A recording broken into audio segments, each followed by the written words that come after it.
Hi everyone and welcome back to my channel. Hello!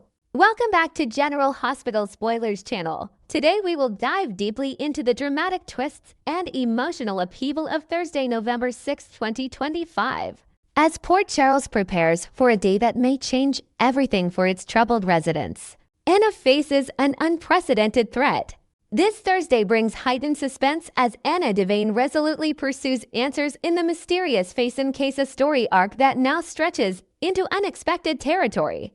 Anna, always a formidable investigator, is more determined than ever to unravel what lies beneath the cryptic Faison riddle. The stakes have never been higher as she finds disturbing connections between the infamous criminal's legacy, Britt's alleged deception in faking her death, and the inexplicable return of Nathan, a man believed to be lost forever. But the web only gets more tangled. Anna is convinced that clues hidden in the Five Poppies fiasco and shadowy lab experiments could reveal a master plan orchestrated by unseen hands. Her instincts scream that these threads all point in one direction. Faison may have never truly left the stage. In a tense exchange with Jason Morgan, a trusted Anna admits she needs conclusive proof about Faison's status. The ominous promo preview delivers a chilling moment. Anna is subdued by chloroform in her own vehicle, signifying real and imminent peril. What kind of enemy has the resources and motivation to abduct a top agent? The possibility that a new adversary, and not Brennan, orchestrated Anna's kidnapping raises the stakes. Could a secret consortium with ties to Faison be at work, threatening not just Anna, but the wider Port Charles community? Alexis's support brings hope and tension. While Anna faces mortal danger, a quieter but equally charged battle unfolds as Alexis Davis steps in to support her grandson Danny. Danny's innocent yearning to reunite with his sister, Scout, has been severely tested by recent family turbulence. His distress is compounded by Drew Kane's recent defeat, losing the Quartermain mansion, which has fostered bitterness and impulsive actions. Drew's efforts to regain some control involved coercing Alexis into representing Willow in court, promising to lift most of the restraining orders keeping Scout from her family. However, the one sibling Drew refuses to allow Scout to see is Danny, a restriction that leaves Danny desolate and confused. Alexis's tenacity as both a legal expert and devoted grandmother shines through as she navigates the complex legal and emotional maze. In late-night heartfelt conversations and tense family conferences, Alexis reassures Danny, promising to explore every legal loophole to restore his bond with Scout. The hope is that through Alexis's ingenuity and moral resolve, the dysfunctional Quartermain family might achieve a fragile truce, allowing old wounds to heal as these children are given the chance to rebuild their relationship. Gio emerges as the unexpected mediator. In a house long divided by secrets and jealousies, Gio's evolution into the Quartermain family's voice of reason is nothing short of remarkable. After years of self-doubt, Gio has finally accepted his rightful place within the storied Quartermain legacy. This decision comes at a time when the family is basking in the afterglow of Monica leaving the Quartermain estate to Tracy. A seismic legal victory that sends aftershocks through their intricate relationships. Gio's newfound confidence empowers him to mediate family disputes and, most notably, serve as a grounding influence for his enigmatic companion Emma. As Emma channels her energies into a daring strategy to take down Dalton, Gio acts as her anchor amid mounting obstacles. Their romantic status still ambiguous and a favorite topic for Port Charles gossip adds extra tension to their interactions. Emma is shaken when the Britch, a wild card with dangerous abilities, intervenes and is subjected to sharp admonition from her professor. Sensing Emma's spiraling frustration, Gio gently guides her back to clarity, urging her to consider every consequence and resist letting personal vendettas cloud her mission. Sunny's secret meeting and its ripple effects. Meanwhile, the ever-scheming Sunny Corinthos orchestrates a clandestine meeting with Justine, a move layered with both professional intrigue and personal regret. Sunny's recent apology to Justine for having crossed boundaries hints at a past fraught with tension. Their conversation, which even touched on Sunny's love for home-cooked meals, raises questions about his true intentions for the meetup. Is Sunny planning to make amends with Justine through the simple act of sharing a meal? Or does he have a more strategic agenda in mind, perhaps tying Portia as a person of interest to Assistant District Attorney investigations? Behind closed doors, Sonny may be manipulating the narrative for higher stakes that affect both his personal reputation and business ambitions. As always, Sonny's loyalties and strategies keep his adversaries on edge, leaving friends and foes alike guessing at his true motives. Family dynamics, Felicia, Spinelli, and the question of fatherhood. Elsewhere, echoes of both relief and concern ripple through the lives of Felicia and Spinelli, who are apparently breathing easier after recent stresses linked to James and Nathan. Nathan, newly resurrected, wrestles with his sense of responsibility as a father to James. Family ties are at the forefront as Nathan discovers that fatherhood doesn't require isolating his son from extended relatives. Instead, there's a growing understanding that the family's shared pain and joy are inexorably linked. Nathan's journey presents a powerful reflection on what it truly means to belong and care for the next generation, echoing the same longing for unity that pervades Port Charles as a whole. As these interconnected lives continue to collide and entwine, old conflicts threaten to erupt even as glimmers of hope for reconciliation begin to shine through. What lies ahead for Port Charles?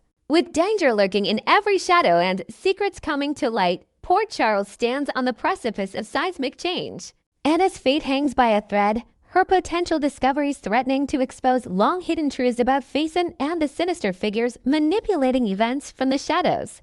Alexis's fierce determination suggests a possible breakthrough in Danny and Scout's torn relationship, while Gio's level-headed wisdom continues to be a stabilizing force among the Quartermans. Across town, Sonny's machinations promise further twists, and the resilient dynamic between Nathan and his loved ones hints at healing, despite the scars of their past trials.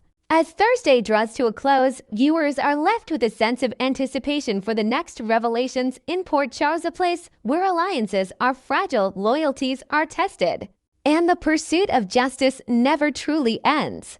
Next, we dive into the dramatic events enveloping Felicia Scorpio as she embarks on a thrilling new case at the heart of Port Charles. This week, Felicia steps beyond her routine patient advocacy role at General Hospital to tackle a dangerously personal investigation, locating the missing Anna Devane, her longtime friend and ally. Felicia Scorpio's next big mission. Felicia Scorpio's sharp instincts are called into action when news of Anna Devane's abduction shakes the General Hospital community. Although Felicia's recent cases often revolved around patient rights and hospital procedures, she is no stranger to detective work. Her background as a tenacious private investigator becomes invaluable as she mobilizes to uncover Anna's whereabouts. The stakes are high not just for Anna, but for everyone entwined in these long-standing mysteries. A friendship forged in peril. Felicia and Anna's bond has deep roots. They have weathered countless storms together as partners in both crisis and camaraderie. Their partnership was indelibly marked by their hunt for Valentine Casadini several years ago, a mission that tested their resolve and revealed the strength of their sisterly connection. Even more harrowing was their confrontation with Peter August, a chapter fraught with danger when Maxie Jones and her infant daughter Bailey Lou were snatched away. Felicia's decisive intervention ended Peter's reign of terror, a moment immortalized in General Hospital history. Anna's resolve in letting Peter meet his fate underscores the moral complexities faced by those who walk the line between justice and compassion. The shadows of the past, revisiting old adversaries. This new crisis is underscored by a sense of déjà vu. Old threats resurface, and old fears refuse to die quietly in Port Charles. Felicia's concern for Anna draws in another figure known for his unwavering loyalty, Jason Morgan. Together, they unravel the cryptic clues Anna left her lingering doubts about the infamous Caesar Faison's fate. Anna's suspicions reignite memories of the near-supernatural survivals within the Casadini and Faison families. Felicia's resourcefulness, combined with Jason's hard-edged determination, forms a formidable front in the search for Anna. The Faison conundrum. Science meets suspense. A new layer of intrigue emerges as Felicia leverages her insider access at General Hospital to examine one of its most chilling secrets, the brain preserved by Dr. Kevin Collins. Reputedly Faison's, The soap's universe thrives on scientific marvels and uncanny revelations, and Felicia's quest to authenticate the brain's DNA may unravel more than a simple identity.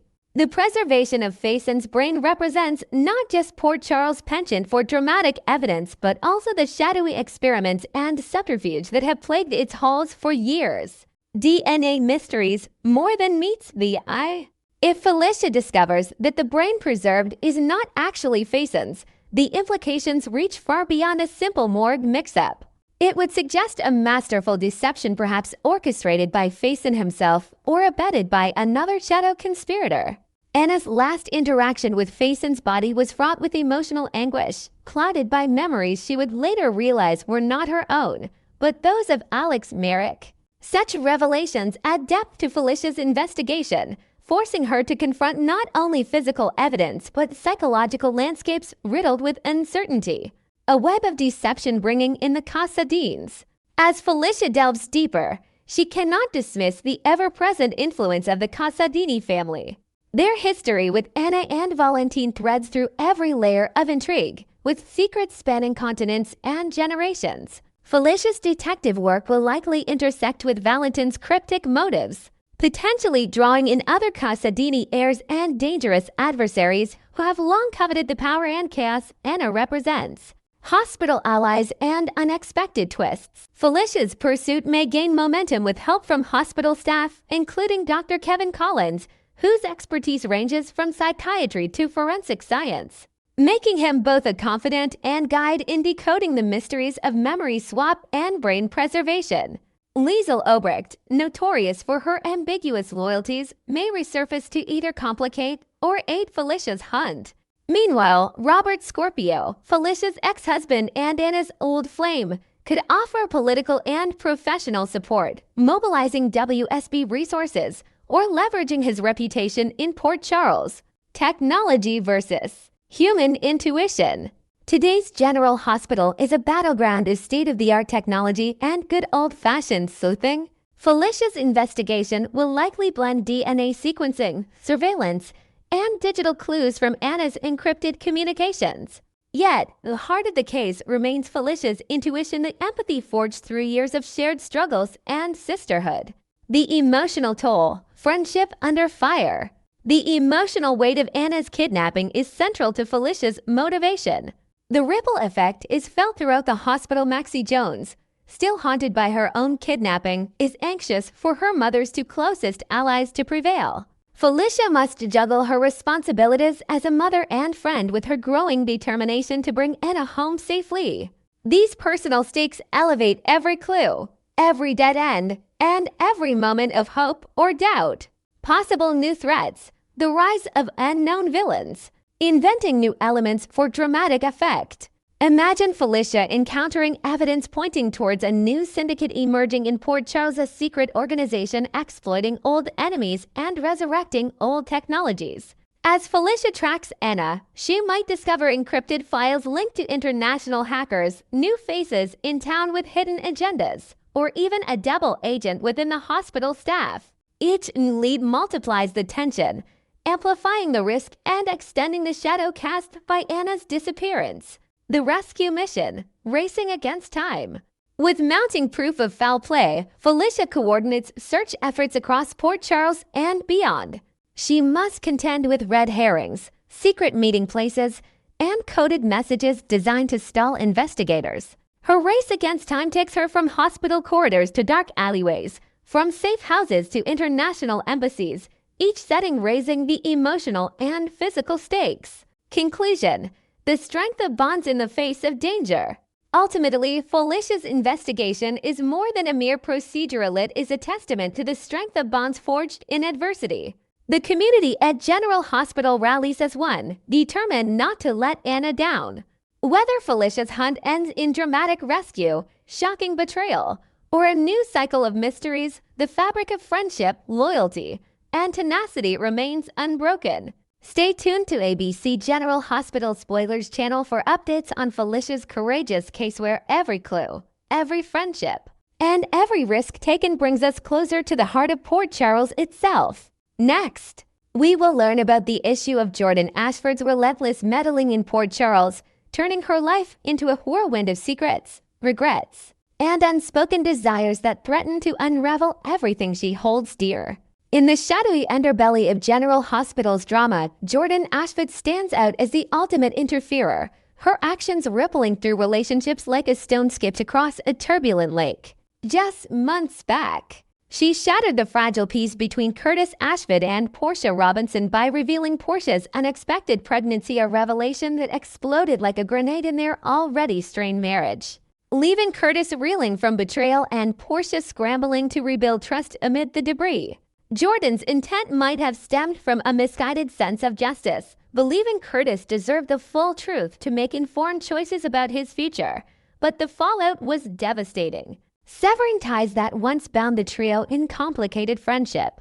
Now, as the dust settles, Jordan finds herself drawn inexorably back into Curtis's orbit, acting as a magnetic force of confession and unspoken temptation, stirring up chaos that blurs the lines between ally and adversary. Once revered as the epitome of integrity, a police commissioner who navigated the treacherous waters of law enforcement with unyielding ethics, she has morphed into Port Charles' reluctant oracle, dispensing truths that scorch more than they heal, and in the process, eroding her own standing in the community she swore to protect.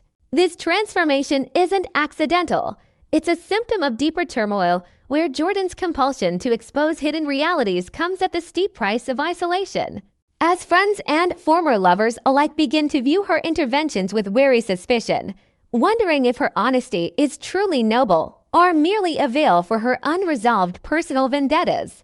Delving deeper into Jordan's fractured romantic world, her recent split from Isaiah Crowley reveals layers of self-imposed barriers far beyond the surface of a simple lover's quarrel. Far from a case of fading passion or irreconcilable differences, the breakup was Jordan's calculated maneuver to reclaim control in a life spiraling toward peril, convincing herself that severing ties would shield Isaiah from the lethal shadows cast by her clandestine operation against the enigmatic crime lord, Sidwell. She framed it as a noble sacrifice, arguing that her deep cover assignment posing as a high-level operative within Sidwell's syndicate demanded total detachment, incompatible with the vulnerabilities of intimacy.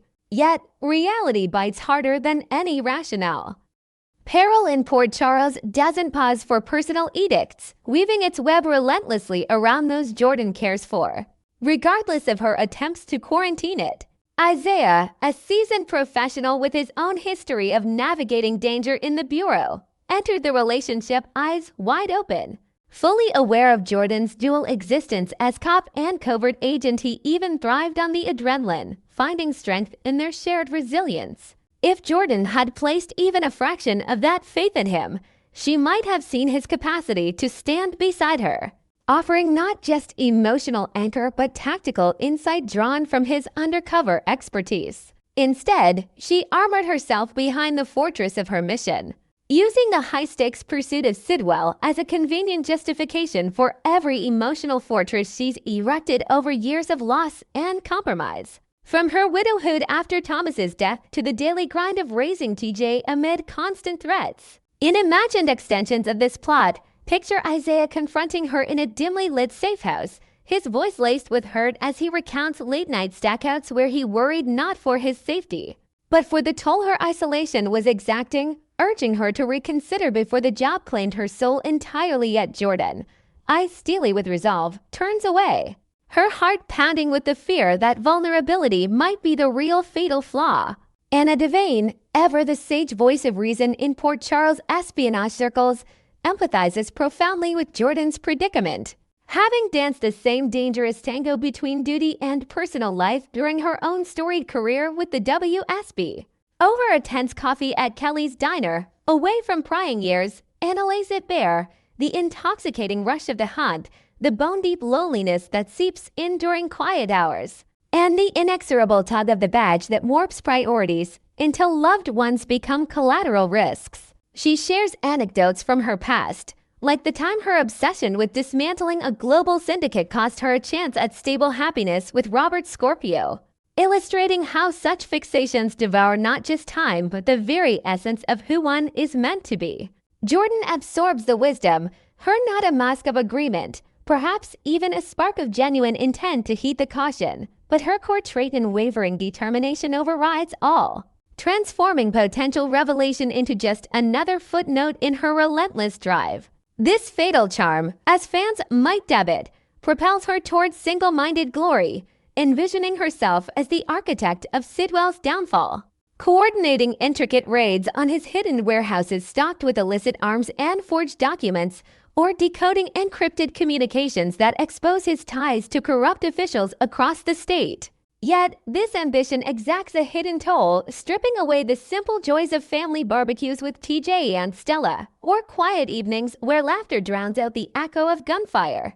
In a fresh twist for spoilers, imagine Jordan confiding in Anna about a near miss during a surveillance op, where Sidwell's goons nearly uncovered her alias, heightening her paranoia and reinforcing why she pushes away those closest.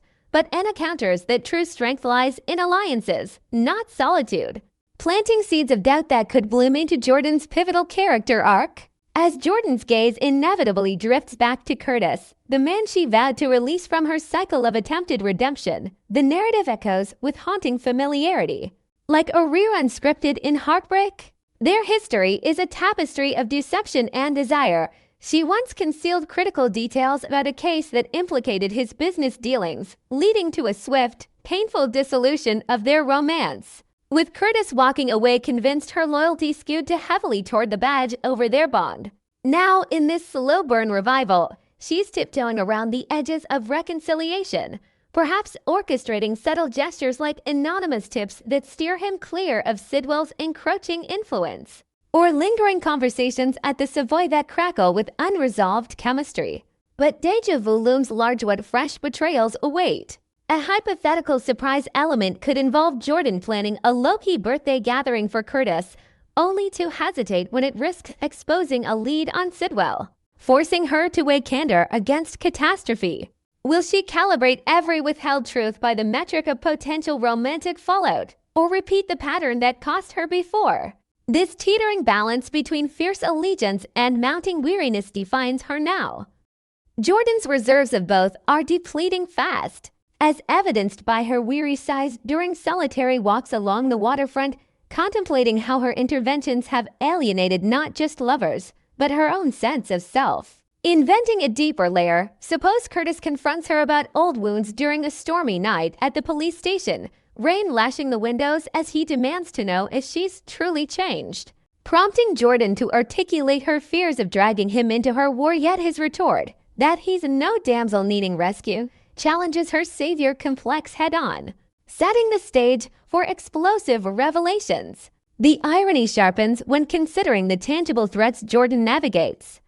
She's not exaggerating the peril, as Sidwell's empire unfurls like insidious fog across Port Charles, corrupting everything from waterfront docks teeming with smuggling operations to high society galas masking money laundering schemes. His reach ensnares unwitting locals. Picture a new character, a young dockworker unwittingly pulled into Sidwell's fold, whose family Jordan anonymously aids to atone for the broader chaos, proving that proximity to power like his invites scorching consequences for anyone in the blast radius. But herein lies the contradiction.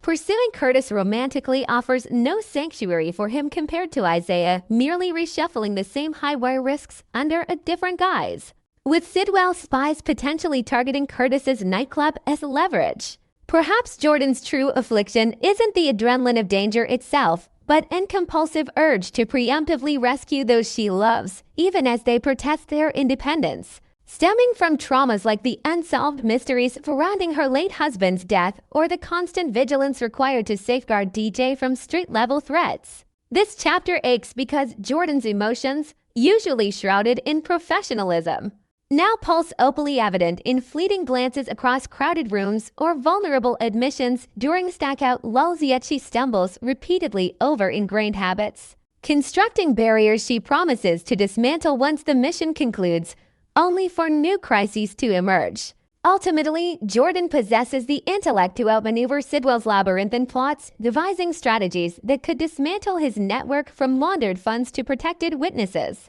and the courage to execute them amid betrayals and ambushes. But perilously, her trajectory risks collateral damage to her own spirit.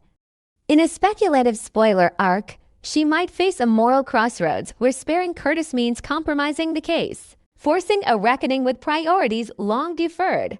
No covert maneuver can obscure the core reality. Jordan's path to fulfillment doesn't hinge on cracking another conspiracy or rekindling with yet another partner. It demands she halt the perpetual flight from her innermost truths, embracing a life where duty enhances rather than eclipses desire, allowing Port Charles Commissioner to finally claim the peace she's long denied herself. Thanks for watching, guys. See you soon. Bye.